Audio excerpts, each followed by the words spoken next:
Hi, I'm Andrew Rodriguez, and welcome to PsychoBible, babbling about psychology and theology. This is my third and final, for now, part of my explanation of the gay agenda, or LGBTQ plus agenda, inspired by the San Francisco Gay Men's Chorus song, A Message from the Gay Community, aka We're Coming for Your Children. If you haven't seen parts 1 and 2, be sure to check them out. And surprise, surprise, YouTube has been suppressing my channel, especially as I've been getting into this topic, mostly by deleting comments, and I have a suspicion they've been deleting subscribers too. I'll often gain a few new subs and then lose a couple. I find this odd because if you're subscribing to my channel in the first place, especially after watching one of my videos on LGBT issues, you know what you're getting into. You have not been duped. So I find it unlikely that people are subscribing and then changing their mind and unsubscribing. So, especially more recent subs. So I would say double check to make sure you're subscribed. And if my videos aren't in your regular feed, hit the bell for notifications. I'm only doing videos once a week, so you won't get annoyed by a bunch of notifications. Oh, I got a new video, I got a new video. Okay? Look, I really should be at 500 subscribers by now. At this point, you all can help make that happen by engaging with the videos. Hit the like button, share, try to comment. It might get deleted by YouTube, but do what you can. Engage with the content. And really, I'm not trying to get monetized. I'm not even looking to get popular. I just want the truth to get out there while there's the chance. Okay, back to the topic. I really struggled with what to name this video. I wanted to show how the gay agenda is part of a larger agenda. So I was like, okay, the gay agenda is Marxist or socialist. And in a lot of ways it is.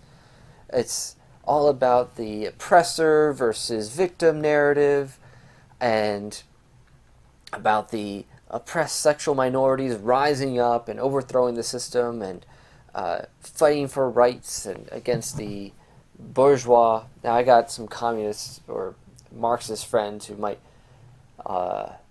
dispute me on some of those points, but you definitely see applied Marxism in the most recent versions of the LGBT lobby because of queer theory and then gender theory or trans theory. The books, Douglas Murray's book, The Madness of Crowds, and Helen Pluck Roses, and James Lindsay's book, Cynical Theories, have chapters on the queer theory and the trans theory and how they are applied Marxism, or their aspects of critical theory. So, yes, it's true that there are Marxist, socialist, or even communist elements to the LGBT agenda. I'm like, well, maybe that's too political, or it's not quite what I want to get into. It's larger than that. Okay, it's broader than just a socio-political agenda. Okay, so I was thinking, well, the gay agenda is totalitarian. All right, it wants to politicize every aspect of life, and this is true as well. But that doesn't quite encompass everything I want to say. So I'm like, well, it's also authoritarian. That's true too. Yes, it wants to rule every aspect of life, not just have policies, but enact them and enforce them in very strict manners. But ultimately, I landed on the gay agenda is the Antichrist agenda, because that actually encompasses all of the above. And once you understand the spirit of the Antichrist, you will see how it encompasses everything. Some of this I've already gotten into in my video, The Satanic Conspiracy of the Sexual Revolution. But there's always more to say, so check that video out as well. First, we must establish what is the Antichrist. Most people, when they hear that, they think of like a ruler, also called the beast, that appears in the book of Daniel and Revelation, that will rise in the end times in rebellion against God. And multitudes will follow him willingly, and the remainder will be persecuted. But instead of trying to figure out who the individual person is, we must understand the spirit of the Antichrist and the system of the Antichrist. The spirit of the Antichrist is that which strives to establish a rule over mankind outside of God's authority. And the system of the Antichrist is called Babylon. It's a totalitarian, tyrannical system that supplants God as the authority in our lives. As we'll see, the spirit of the Antichrist and the Babylon system have been at work since the beginning of history. For now, what you must know is that the Antichrist is known by a few marks. Literally. One, any spirit or teaching that denies Jesus is the Christ, the Anointed One, and denies he came or comes or will come in the flesh is the Antichrist. This is the point that John is making in his epistle, 1 John 2:18-22, and then in chapter 4, verses 1 through 3. He says that any spirit that denies Jesus comes in the flesh is a lie, and it's the spirit of the Antichrist. What is this referring to? This is, if you watch my videos, especially my videos where I talk about theology of the body, you will see that the great enemy of the gospel is Manichaeanism or Gnosticism or the strict dualism that separates body and spirit, putting them at odds with each other. See, it's a denial of the incarnation, that God came in the flesh. That's the spirit of the Antichrist. But there's more to it. See, this doesn't just deny that Jesus came in the flesh, but it denies the reality of the way that we are called to, as people made in the image of God, be integrations of body and spirit. And so the aim of Satan has always been to tear apart, to destroy and kill, to divide, to rupture every union that God creates. That's why, from the very beginning, he was after Adam and Eve. They were created in the image of God, and yet they had bodies. So they represent the union, the marriage of heaven and earth, of God with the physical, spirit and physical. That is what humans are. We are a composite of spirit and body. You are your body, and you are your soul. You are both combined. We're an integrated whole. The enemy doesn't like this. He wants to bring separation of spirit from body. And what is that called? Death. The enemy comes only to bring death. And that is through the rupture of spirit and body. Okay? So, that's mark number 1 of the Antichrist. That he denies Jesus came in the flesh, and through that we see that his aim is to separate spirit from body in general. Next, the Antichrist is called the lawless one. We see this in 2 Thessalonians 2, 3-8. Don't let anyone deceive you in any way, for that day will not come until the rebellion occurs and the man of lawlessness is revealed, the man doomed to destruction. He will oppose and will exalt himself over everything that is called God or is worshipped, so that he sets himself up in God's temple, proclaiming himself to be God. Don't you remember that when I was with you I used to tell you these things? And now you know what is holding him back, so that he may be revealed at the proper time. For the secret power of lawlessness is already at work. But the one who now holds it back will continue to do so till he is taken out of the way. And then the lawless one will be revealed, whom the Lord Jesus will overthrow with the breath of his mouth and destroy by the splendor of his coming. So the system of the Antichrist is in defiance of the order God has established. In Greek, the word for law is nomos, which means what is proper, right? What God establishes as law is really just meant to protect the integrity of reality. And what the enemy is always trying to do is to undermine reality. We'll get into this more as we look into what the sexual revolution is. But as he continues his assault on reality, it leads to chaos, a type of lawlessness. Okay? To be lawless doesn't just mean to break one of the rules, but it's to try to defy and replace what God has established as what is proper.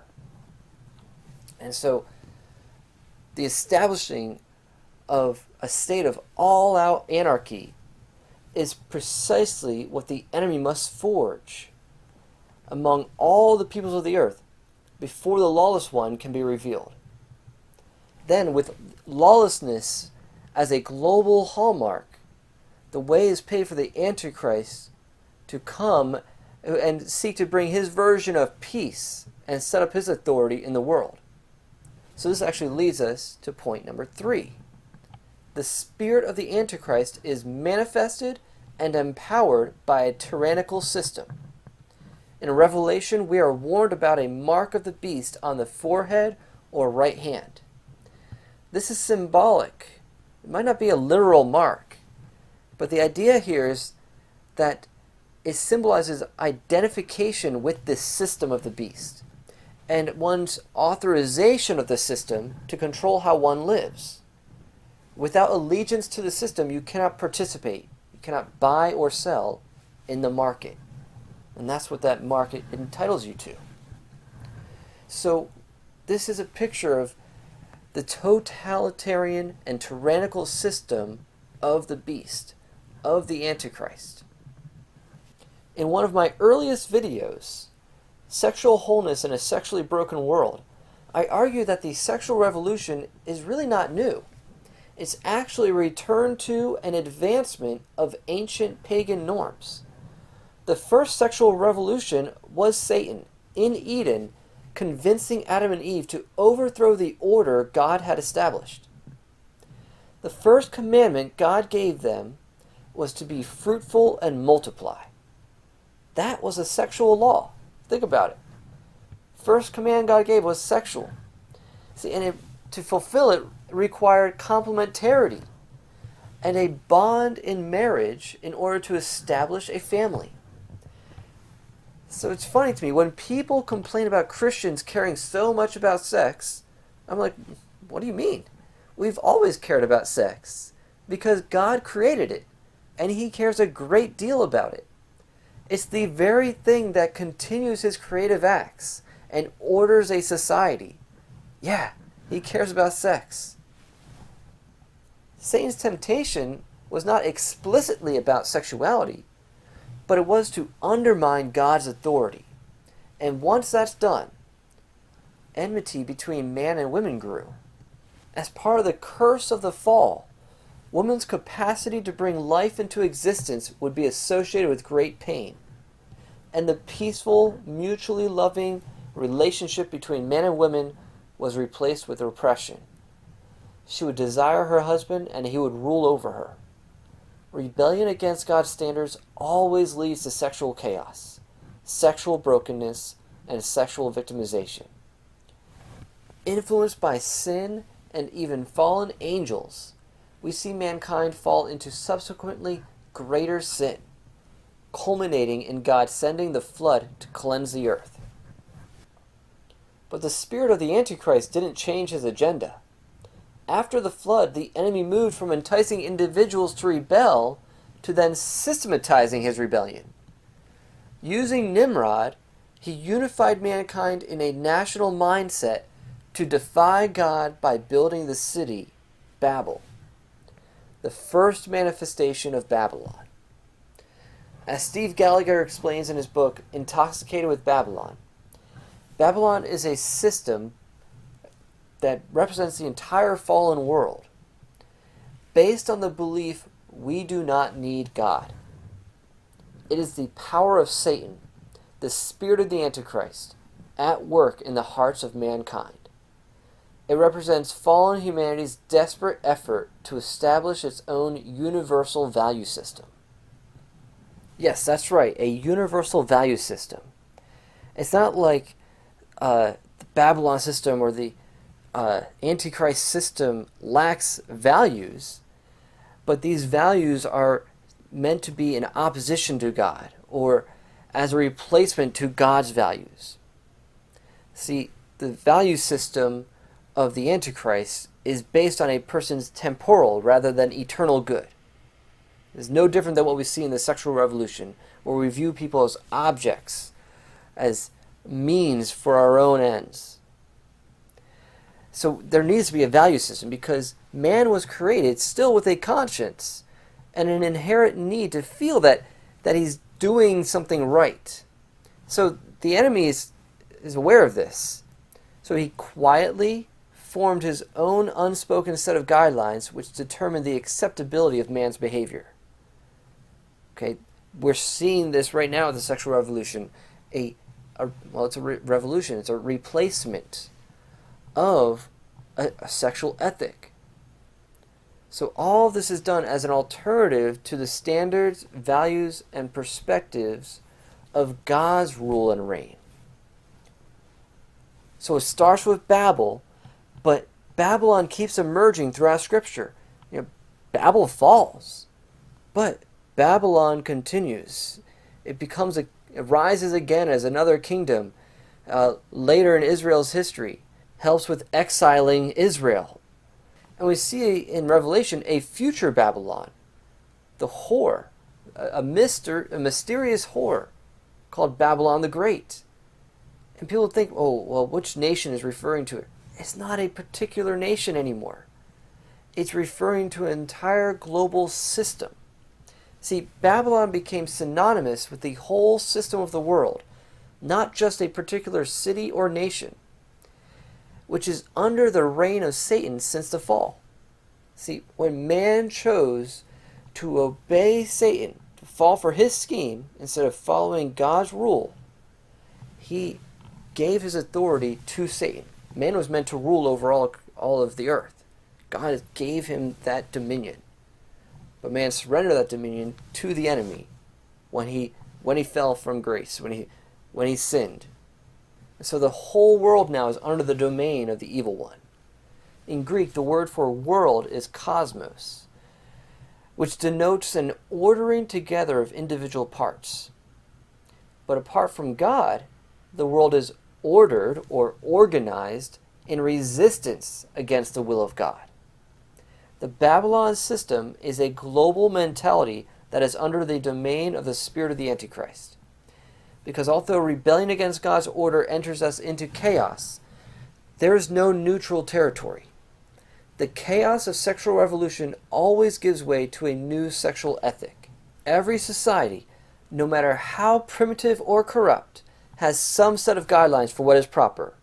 Remember, nomos, law, what is proper. So every society has a law that you must obey. As it says in Romans, you're a slave to whomever you obey. In the Babylon system, if you obey the lust of the flesh, the lust of the eyes, and the pride of life, then you are serving the spirit of the Antichrist. See, we are created and designed to worship. You are always worshiping someone. Even if you think you are worshiping self and not Satan himself, that is serving the Antichrist's agenda of living in defiance of God. So you see, when people say that the Bible's prohibitions against homosexual behavior is only related to idol worship or worshiping false gods, my reaction is like, your point? Has that changed? There is no neutral territory. So let's take a little bit more of a look at Nimrod and Babel, the first city that was built in defiance of God. It was built by subduing other tribes. And he brought them together After the flood, what did God say to do? Go, be fruitful and multiply, cover the earth. But instead of spreading out, Nimrod gathered people to himself, accumulated them, and consolidated power. The Jewish historian Josephus says he also gradually changed the government into tyranny, seeing no other way of turning men from the fear of God but to bring them into a constant dependence on his power.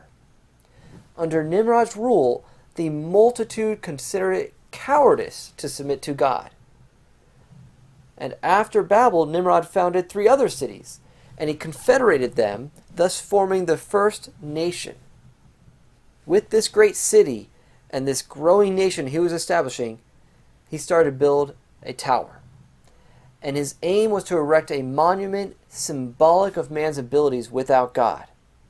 But this tower wasn't just like a symbol of man's power and ingenuity. No, this tower, more of a ziggurat or pyramid, was a place of communion with other gods. It's important to note that this idea was not really Nimrod's. His revelation had to come from some intelligence far greater than his own. He was being motivated and moved by the spirit of the Antichrist. And then Nimrod's wife, Semiramis, ushered in the first fertility cults.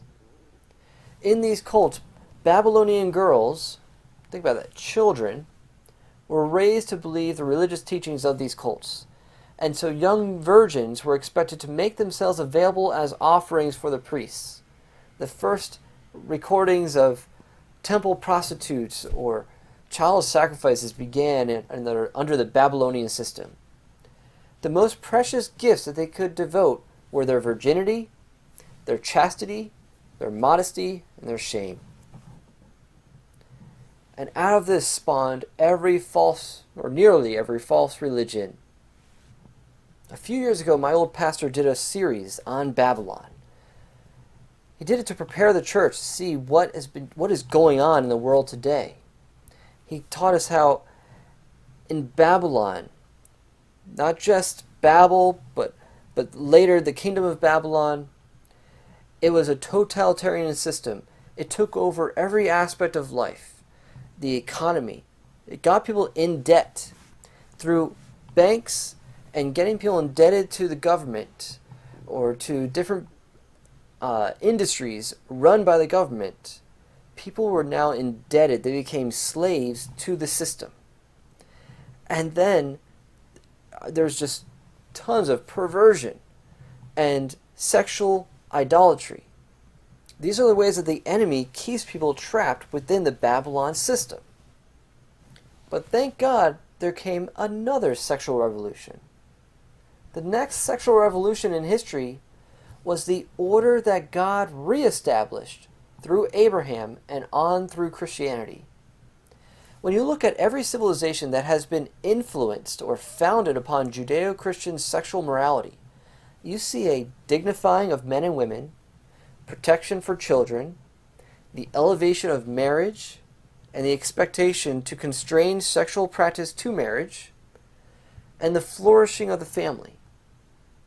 We've come to take these norms for granted, but they are not present in every civilization. They're like hallmarks of the Western world that has been influenced, that has grown up with Christianity. But the sexual revolution, which started in the 1960s, is hardly a revolution ushering in anything new. It's partly a return to ancient norms with the addition of technological advancements. We now have things like chemical birth control. We have, transgender surgeries or puberty blockers. We have condoms. We have surrogacy technologies and in vitro fertilization. We have so many new ways to control and manipulate our sexuality to suit our own desires. And it's a rebellion against God's order that the church sought, even in all its failures, to uphold. So the 1960s ushered in a radical mentality. the rising power of the spirit of Antichrist began uniting us in a national disdain for righteous authority, for God's law. So, what is the sexual revolution? Jennifer Roback Morse, in her book The Sexual State, and in so many of her videos from the Ruth Institute, does an excellent job detailing what the sexual revolution is. The three main ideas of the sexual revolution are that a good and decent society, once again, there's that new ethos that Babylon brings. So a good and decent society should, 1, separate sex from childbearing, which is what we call the contraceptive ideology. 2, separate both sex and childbearing from marriage, which is the divorce ideology. And 3, eliminate all distinctions between men and women except those that individuals explicitly embrace. And this is the gender ideology. So let's briefly look at each of the ideologies. The underlying idea of the contraceptive ideology is that people need and are entitled to sexual activity. But the problem is children, that's a consequence of having sex, so they're viewed as an obstacle or an inconvenience until one is ready for them. But since I need or I'm entitled to sex, I should be able to have sex without children, and as much sex without children as I want, and not be inconvenienced by them. Then the ideas behind the divorce ideology are that children don't need steady relationships with their parents, their actual biological parents. That is not an ideal. And second, that adults do not have particularly serious rights or responsibilities toward their children. And the idea behind the gender ideology is that all differences between the sexes are socially constructed. Therefore, society can deconstruct these differences without doing anyone any serious harm. In fact, all differences between men and women are evidence of injustice that must be rectified. Here's that critical theory in postmodernism. But here's the problem with the sexual revolution. All of those premises are false. They're in complete defiance of reality. Okay? Sex makes babies. Like it or not, that's generally what happens. We act like it. What happened if you get pregnant after sex? It's like, something didn't go wrong. Something went right. That's what happens. That's what should happen. Okay? So sex makes babies. And guess what? Children need their parents. In the ideal situation, a child has a long-lasting relationship with their biological parents, and their biological parents are in a marriage that lasts forever. Okay? That's the ideal situation that is healthiest for kids. And each parent has a right to their biological child and a responsibility to their child. So those are some realities right there.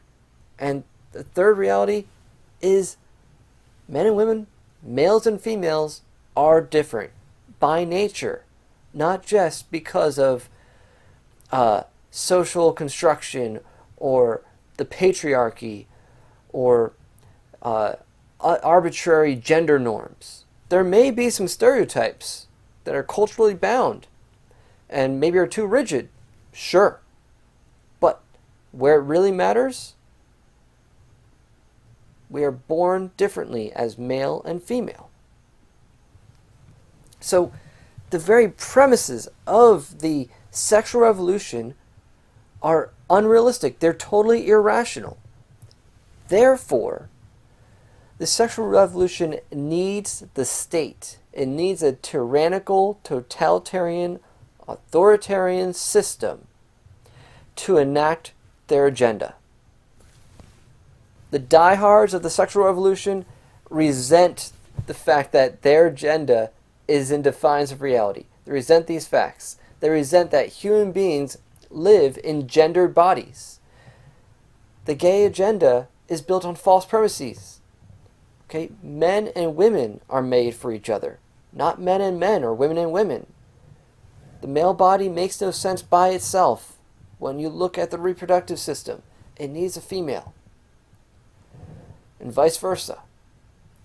So the gay agenda, LGBT agenda, is in defiance of the very nature of our bodies. The sexual revolutionaries have created a fantasy around their ideology, and they have attempted to accumulate sufficient power to reconstruct society around their ideas. And so they have always sought power from the state to enact their agenda. The reality is, the sexual revolution, the gay agenda, have never been grassroots movements. The sexual revolution is and always has been a movement of the elites used to justify their preferred lifestyles, impose their new morality, and in the process allow them unprecedented control over others. Okay? The spirit of the Antichrist wants control over the population. And so the sexual revolution fits that agenda perfectly.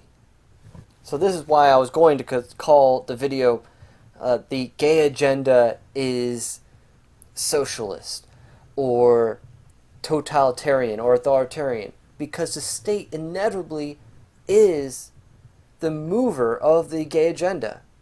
The gay agenda cannot survive without the state, because if it was just dependent on people willingly going along with it, it would fail. They need top-down authority and a steady diet of propaganda and misinformation to sway the remaining masses. I love this quote from Jennifer Roback Morse.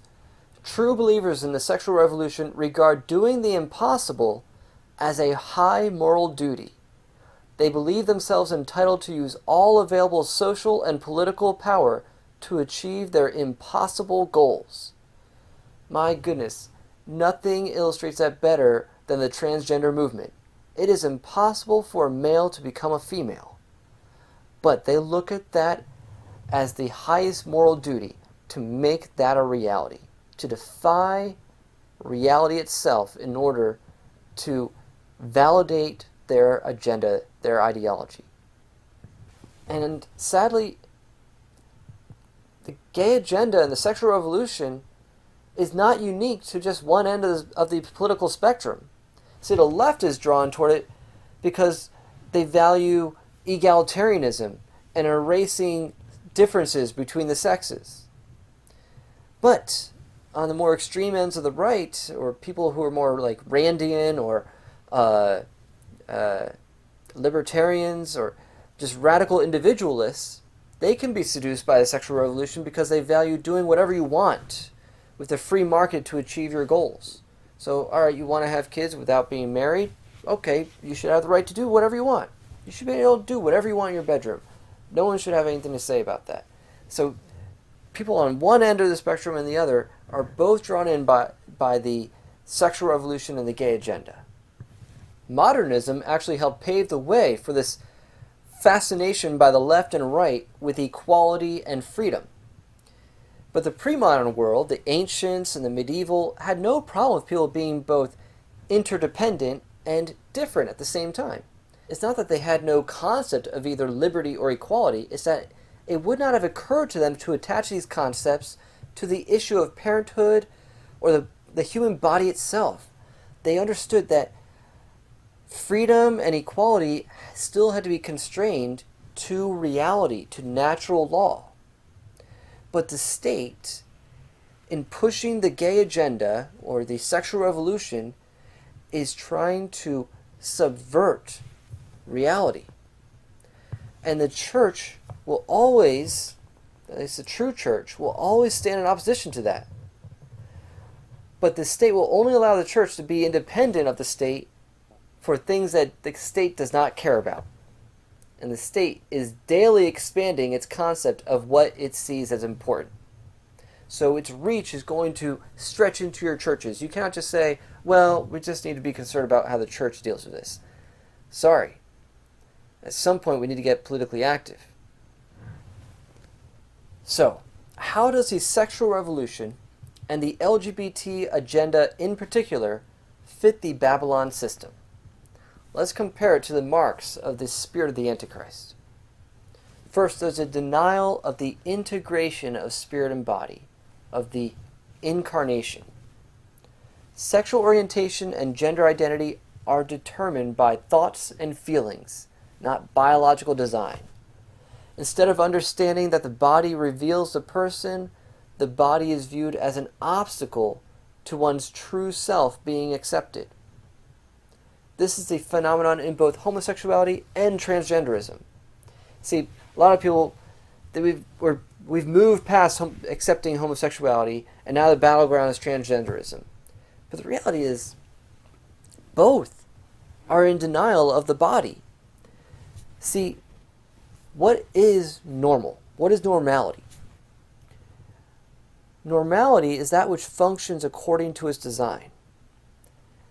Okay, when you understand that the male body is designed for the female body, and vice versa. That is what normal or normative sexuality is. But when you have this belief that no, my sexual orientation, the way I'm meant to direct my sexual activities, is not based on my body, on my biological reality. My body doesn't reveal my actual sexual orientation, but rather my attractions, my mental and emotional feelings and attractions are what determines my orientation. Then you're making a split between your inner world, your mind, your emotions, your spirit, and your body. Right there, back to the Manichaean Gnostic heresy. Okay, it's true in homosexuality, and it's certainly true in transgenderism, where your true self is totally unrelated to your body.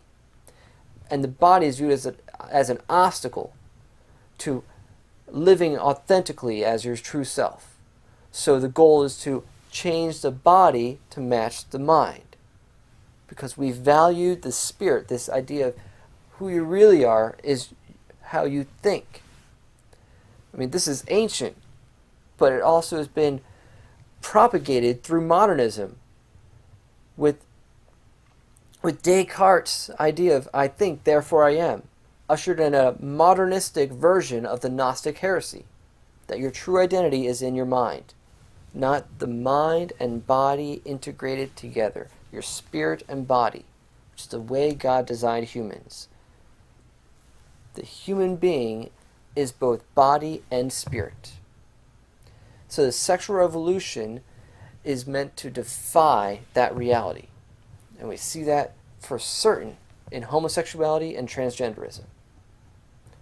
That leads directly into the next mark of the spirit of the Antichrist, which is lawlessness, a defiance of God's ordering of creation, a defiance of natural law and Scripture. And this ideology has crept into the church.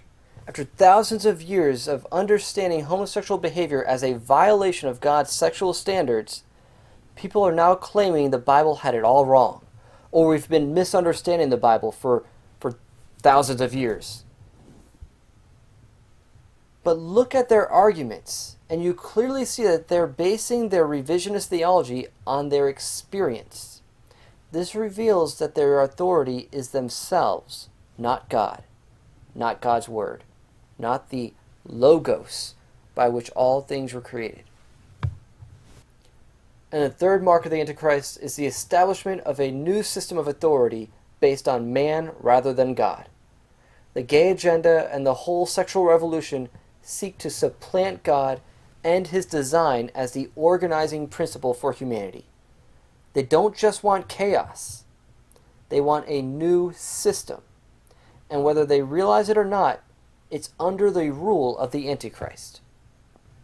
Just like in Babylon, if you don't want to participate in resisting God's design, if you actually choose to submit to God, then you're accused of cowardice or fear. Except now we use words like homophobia or transphobia. Ex-gays are told that they're in denial or suppressing their true selves because they're internalizing homophobia. Any sign of respecting God's rule in your life is mocked as fear-based and irrational or unscientific. And, just like in Babylon, children and women are the most vulnerable victims. The sexual revolutionaries may claim that the revolution advanced women's rights, and yet see how the transgender movement is undoing all they thought they achieved. And see how children are exploited. Look at my last video. In other ways, you see how children are the victims of the sexual revolution. By using surrogacy and adoption, children are treated as commodities to validate the homosexual lifestyles of adults, ignoring the identity hunger that children have. They have a desire to know their biological parents. And more, we're seeing how the gay agenda, through the sexual state, just like in Babylon, is controlling the markets. If you refuse to bend the knee to the rainbow, you will pay the price. They will try to end your livelihood, your ability to participate in the marketplace of ideas, and in the media. We're seeing this more and more. Channels taken down off of YouTube or Vimeo, like Pure Passion Ministries, or Brothers Road, who does the Journey to Manhood retreats, having their channels taken down. Facebook saying that they will block any content that promotes what they call conversion therapy. It's all a smokescreen. It's all just classic totalitarian, authoritarian efforts to block information, to control the narrative, to keep people from seeing another perspective, because they know that their perspective, their ideology cannot stand up under scrutiny because it defies reality. And so that brings us to his other point. The state ultimately becomes the arbiter of what is true and just. No longer are laws and court decisions based on supporting natural law, but they are based on advancing the causes of the LGBT narrative. The case of James Younger is a perfect example. Here's a young boy who is in a tug of war between his father and his mother, who actually isn't even his biological mother. They conceive the children through surrogacy. And the mom is determined to turn this young boy into a girl, because at some point he expressed some gender confusion. But he persistently now identifies as a boy, especially when he's with his dad. And the dad, who is the actual biological father, is being forced by the state to pay for his transgender therapy and all these treatments that are exorbitant, and hand over decision-making powers to his ex-wife. Okay? So right here we see a perfect example of how children are the victims of the sexual revolution, in particular the gay agenda. We see each of the ideologies of the sexual revolution at play in this story. He was the product of surrogacy, not intercourse through his parents. Jeff's ex-wife, Anne Gorgulis, isn't even his biological mother. So we see how reproduction is used in a manipulative way to bring about children in a way that's convenient to us or desirable to the human, rather than based on God's design. So she is not their actual biological mother, but she has a right to him by law. And the state is granting her more power than his biological father. And she wants to convert her son into a daughter, which is impossible. And she's relying on the state to give her such power to defy reality. And the court continually rules in her favor, wrenching the boys away from their father and playing a dangerous experiment on James. It's a perfect example of the upside-down world we're living in because of the sexual revolution. And this brings us to another song by a gay chorus, but not the San Francisco one. This is actually from 2014, 7 years ago, by the Boston Gay Men's Chorus. And the song is, "Your children are not your children." Here are the lyrics. Your children are not your children. They are the sons and daughters of life's longing for itself. They come through you, but they are not from you. And though they are with you, they belong not to you. You may give them your love, but not your thoughts. They have their own thoughts. They have their own thoughts. You can house their bodies, but not their souls. See, once again, separation of soul and body. For their souls dwell in a place of tomorrow, which you cannot visit, not even in your dreams. You can strive to be like them, but you cannot make them just like you. Strive to be like them, but you cannot make them just like you. If you don't find that eerie, and you're not creeped out by that, I don't know what to tell you. It's a perfect anthem for people who want the state to control your children so that they can legitimize their lifestyle that is in defiance of reality. Because remember, what was God's first commandment to the first man and woman He joined together in marriage? Be fruitful and multiply. The gay agenda knows that that's our design. And so they're going to try to make that happen on their own terms, synthesizing a counterfeit marriage and family. And they need a totalitarian and authoritarian state to make that happen. They need lots of power from authority above and lots of misinformation and propaganda to convince everyone else to go along and validate their falsehoods. And that is right in line with the agenda of the Antichrist. So, that's a wrap on this 3-part series about the gay agenda. If I gave you something to think about, please drop a comment, share, subscribe, hit the like button. Until next time, God bless.